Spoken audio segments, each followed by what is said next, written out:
If you think about being a witness for Christ, how has that been revealed to you even in the last little while? Anybody wanting to share?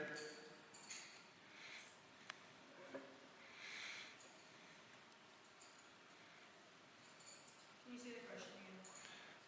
If you think about being a witness for Jesus Christ, how have you seen it or how have you participated in that in the last little bit?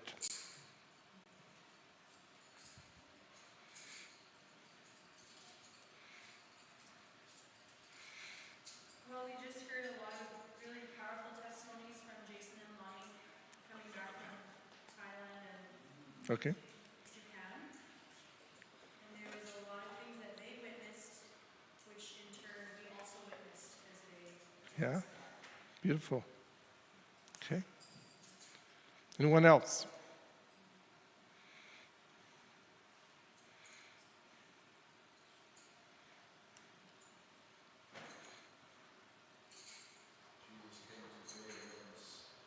Pardon me? Jesus came to bear witness. There you go. Just some things that I've witnessed is, just you as mothers are a perpetual witness day in and day out of how you minister in your family. Just a beautiful thing. I was at an event Friday evening where a video was being shown, and an employee of Haven Group was part of that video. She's still working. She's been there for 47 years. And she described how, because of the people she worked with, she had become a believer. What a powerful witness when we rub shoulders side by side with others. And I think we all recognize that one of our beloved, Ezra, isn't here, but I expect that he will be a witness throughout Western Canada.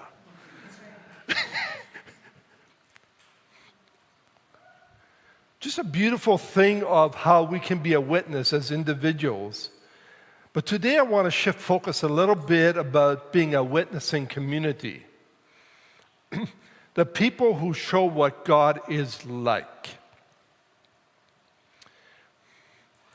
What if the most powerful sermon our community ever preaches is the way we live, the way we operate together? Not as our statement of faith, which we can find on our website. Not our worship style or how we run prayer meetings. Not even our best Sunday morning. But the ordinary Christ-shaped way we treat one another. Especially when it's more difficult. So that's a question I want to have a sit with today. Because Scripture paints a picture of something the world is quietly desperate to see. A people who show what God is like, even in our imperfection. But something that we collectively do faithfully. Not by seeking to be impressive, but just being real. We're going to look at 4 scriptural passages today. Each one adds to this picture of what it looks like when God's people become a witnessing community. If you want to follow, you can follow starting with Psalm 133. It's a short psalm. Psalm 133, the beauty of shared life.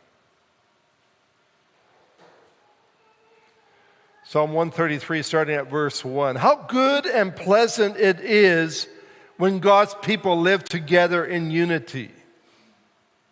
It is like precious oil poured on the head, running down on the beard, running down on Aaron's beard, down on the collar of his robe. It is as if the dew of Hermon were falling on Mount Zion. For there the Lord bestows his blessing, even life forevermore. So David the psalmist isn't writing a manifesto about agreement. He's writing a song about something that he has lived. It's his lived experience, and it has moved him. So unity here isn't uniformity. It's a goodness of a shared life. Oil running down Aaron's beard sort of represents abundance, anointing, blessing that can't be contained. It's overflowing. The dew of Hebron, or Hermon, I should say, refreshment that comes from beyond us. It comes from on high. That's Psalm 133. It's an oil running down. Not a strategy, not that kind of planning, but a way of being together. It's a way of being together that carries the fragrance of God, and we would have reference of that fragrance of God in Corinthians. So notice, the psalmist doesn't say how good and pleasant it is when everyone agrees. He says, when God's people live together, we have a presence in each other's lives. We do things together. Living together is a thing. Proximity or closeness, patience, choosing to stay in the room, choosing to stay present in people's lives versus withdrawing. That's where God commands the blessing. So how does that look in real life? It could be two people in our church have a misunderstanding, and what happens with a little bit of misunderstanding, we can see a distancing happen. Maybe one of them sends a message that says, I think we're missing each other. We're bypassing each other. Can we talk this week? Maybe they meet for coffee, sit on a deck. They listen and they clarify, they pray, and they choose not to recruit aside. Nothing about it is dramatic, but that quiet choice to stay close is always the beginning of unity. Choosing to stay close even when not all things align.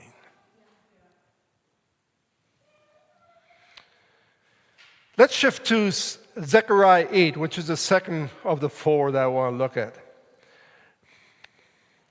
Zechariah 8, a vision for flourishing. So we said Psalm 133, the beauty of a shared life. Zechariah 8 is a vision of flourishing. Chapter 8, two portions in there. We'll look at verses 4 to 5 first. This is what the Lord Almighty says. Once again, men and women of ripe old age will sit in the streets of Jerusalem, each of them with cane in hand because of their age. The city streets will be filled with boys and girls playing in them. I like that. But verse 23 in the same chapter 8, this is what the Lord Almighty says. In those days, 10 people from all languages and nations will take firm hold of one Jew by the hem of his robe and say, let us go with you, because we have heard that God is with you. See, Zechariah is writing to a battered people. They're coming home from exile. The temple is half rebuilt. The city is tired. And God gives them this picture, not of military triumph, but just ordinary flourishing, moving toward healthiness. Older people sitting safely. Children playing freely. And everything in between, and the generations are sharing the same space, the same streets. So we can envision in our mind, Young kids playing in the dirt. Some people working, the older people sitting, visiting. And then this breathtaking promise comes that outsiders will come. They're seeing something happening in their physical realm. Not because of a marketing campaign, not because there's a clever outreach strategy, but because they've heard that God is with them. See, the community, and we can see ourselves as a community, is an inner life becomes a compelling invitation. So how we are in our families, how we are as a church body, is either an invitation or a closed door.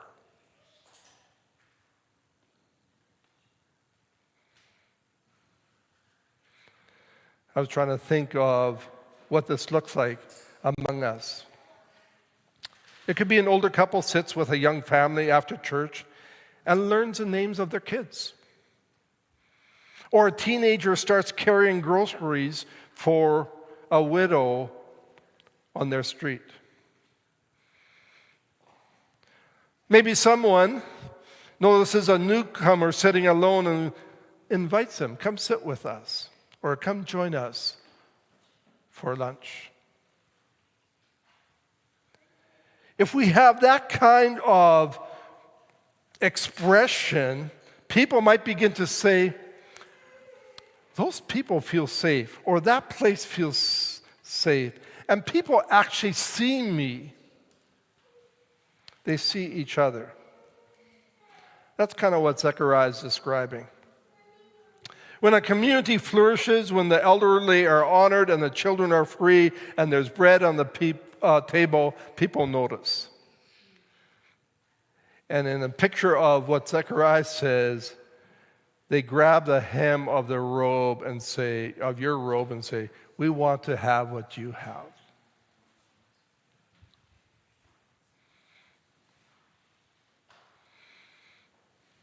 That's Zechariah chapter 8. Let's go to John 13. The towel and the basin. This is Jesus washing the disciples' feet. John 13, 3-5 says, Jesus knew that the Father had put all things under his power, and that he had come from God and was returning to God. So he got up from the meal, took off his outer clothing, and wrapped a towel around his waist. After that, he poured water into a basin and began to wash his disciples' feet. And then a little bit later, a new command I give you, love one another. As I have loved you, so you must love one another. By this, everyone will know that you are my disciples, if you love one another. Imagine, this is a night before the cross. Jesus knows exactly who he is. He has come from God, and he knows he'll be returning to God. And knowing that, he kneels. He picks up a towel, he washes feet, including the feet of one who will betray him.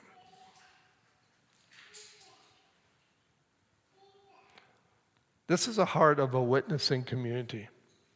Not power, not position, merely service.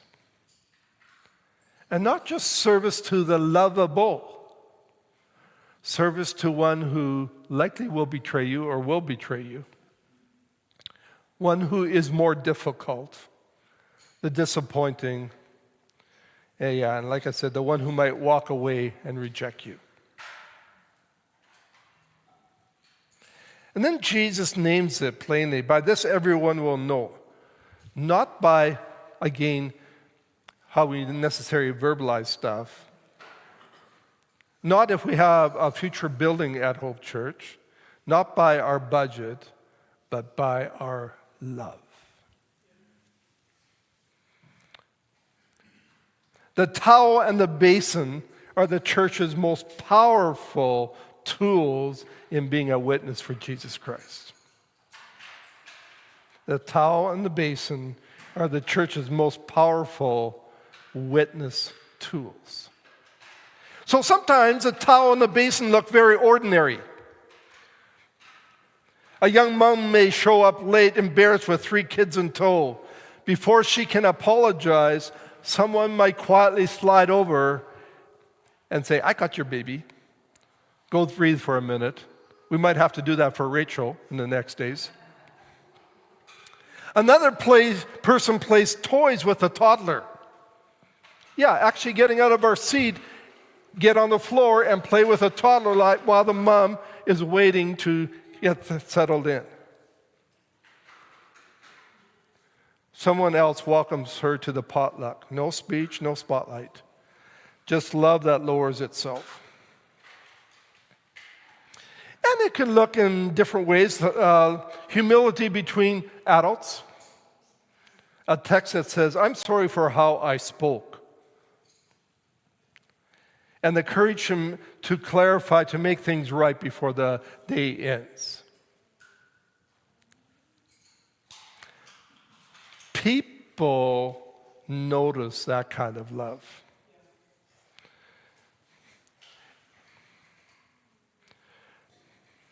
So that's John 13. That's a towel in the basin laid down in front of everyone, and act. And love is often somewhat costly. But it makes an invisible God visible to others. The fourth one in Acts chapter 2. End of the chapter, a community the world couldn't ignore. Verse 42 and on. They devoted themselves to the apostles' teaching and to fellowship, to the breaking of bread and to prayer. Everyone was filled with awe at the many wonders and signs performed by the apostles. All the believers were together and had everything in common. They sold property and possessions to give to anyone who had need. Every day they continued to meet together in the temple courts. They broke bread in their homes and ate together with glad and sincere hearts, praising God and enjoying the favor of all people. And the Lord added to their number daily those who were being saved. To me, that feels like a family gathering. Teaching, fellowship, bread, prayer, generosity, gladness. They reflect a shared life. I remember in the past, people would say, "What's the difference of having a chaplain in a secular institution versus a faith-based institution?" And I think the Lord gave me these words at the time because somebody was really curious. I said, in a secular institution, they are a department or a program. In a faith-based institution, they are the life. They are the culture. Very different. One's doing a job, one is being a witness. And that's not totally true in that sense. There's very good hearts in those secular institutions as well, but just so you know, that's how I answered it. So let's look at that Acts chapter 2 passage a bit more. A few people start eating together after church once a month. This is now translating it. Just over time, they begin asking, who's missing at the table, or who's having a hard week? Who could we invite? One family brings extra and drops it off at his doorsteps. Maybe somebody covers a utility bill. Maybe somebody else offers a ride to an appointment. It's not flashy, but needs get met and loneliness gets interrupted. It's the little things in life. And I think if we can begin and grow in the area of shifting from what I call a theological perspective in a churchy kind of attitude, mindset, and shift it to saying, I'm just journeying with you in your everyday to day. That's a powerful witness. And notice how the passage ends. The Lord added to their number daily. Again, the church didn't grow because they had a formal growth strategy. They grew because the community was so compelling, so real, so generous, so glad that people were drawn in. See, we have to capture, in all these four passages, we have to capture that our church's inner life needs to be so inviting that others seek to join it. So let's have that kind of way of life, a community that others can't ignore. So I've talked about those four passages from the Psalms, Zechariah to John and Acts.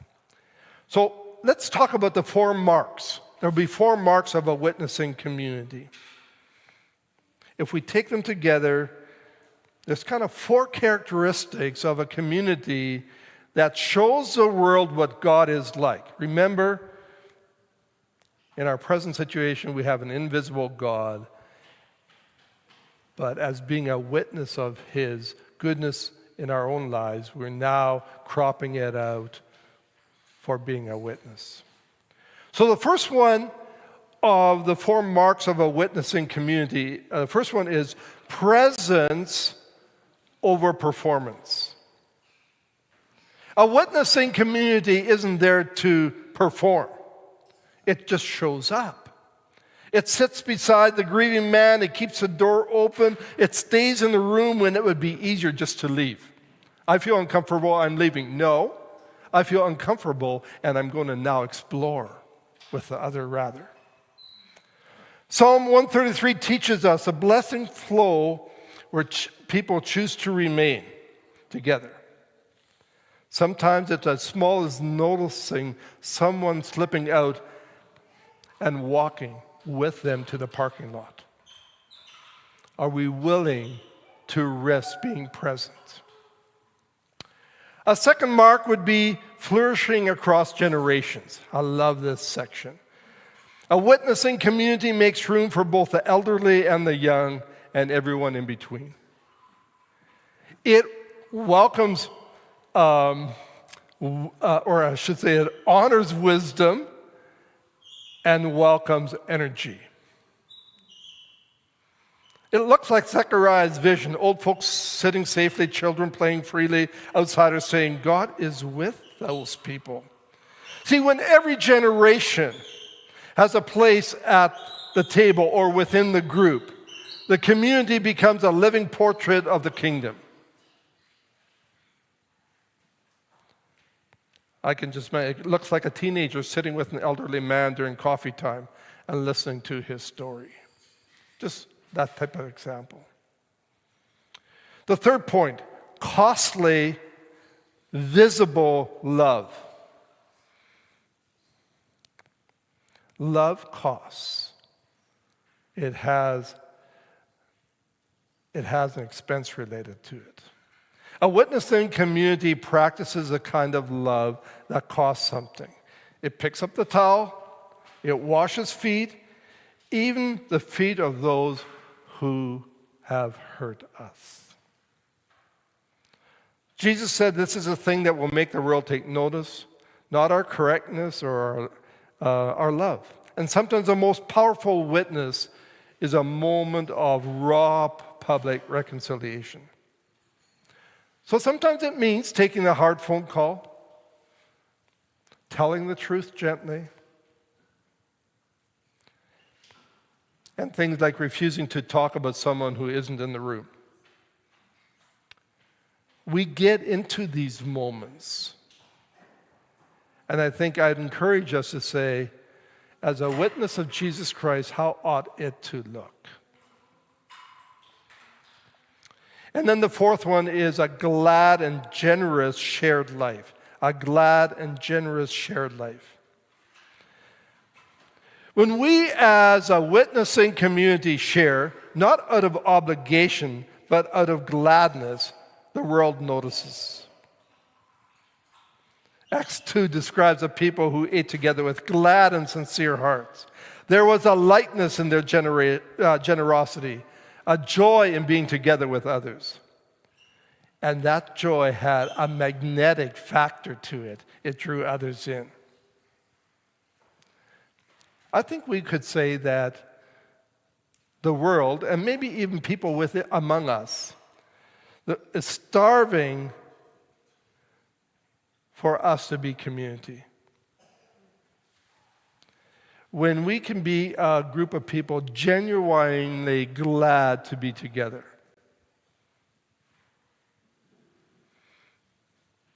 And again, we could think about a whole bunch of scenarios that way.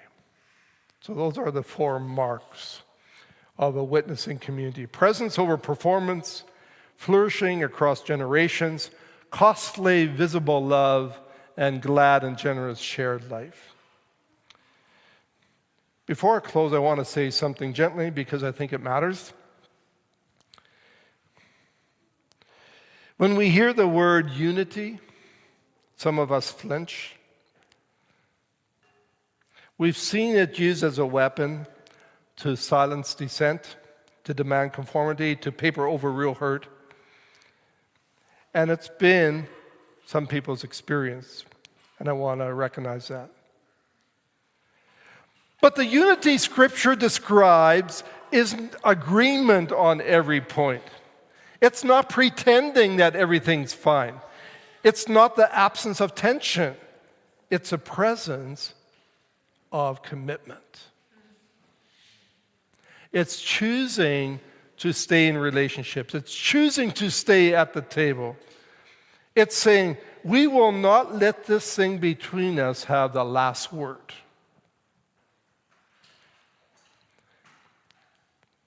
Why would I say that? The early church was full of disagreement.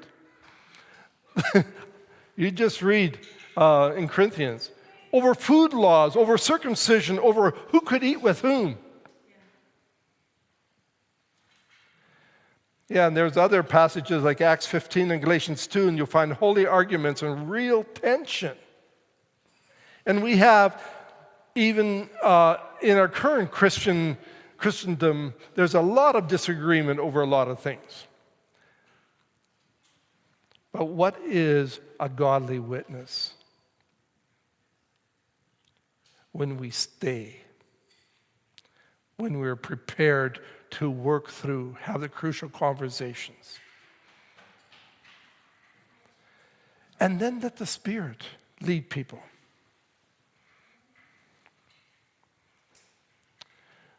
See, I think too often we think of unity as that we must all think alike, and I would say, if we can have a heart that says we all belong to each other. And that belonging, imperfect, stubborn, grace-soaked, is what makes a watching world lean in and whisper, God must be with those people.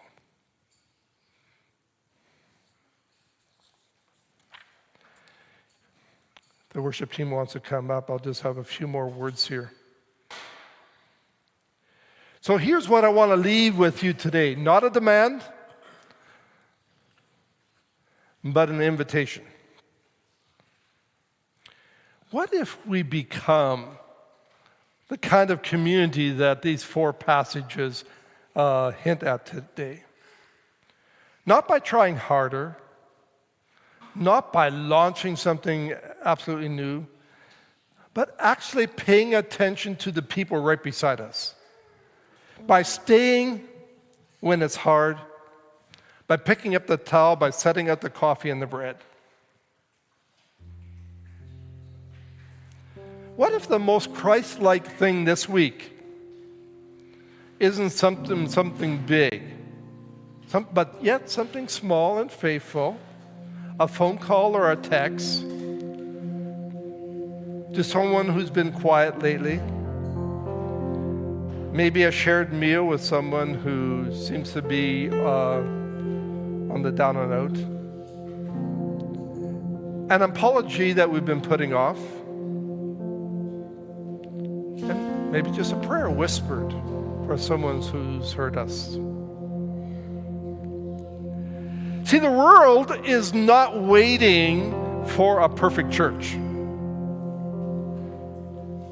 They're waiting for one that is real, personable.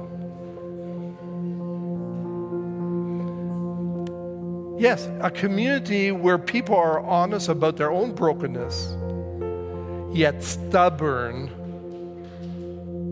in loving others.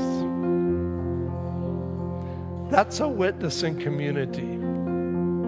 That's a people who show what God is like. May we be such a people.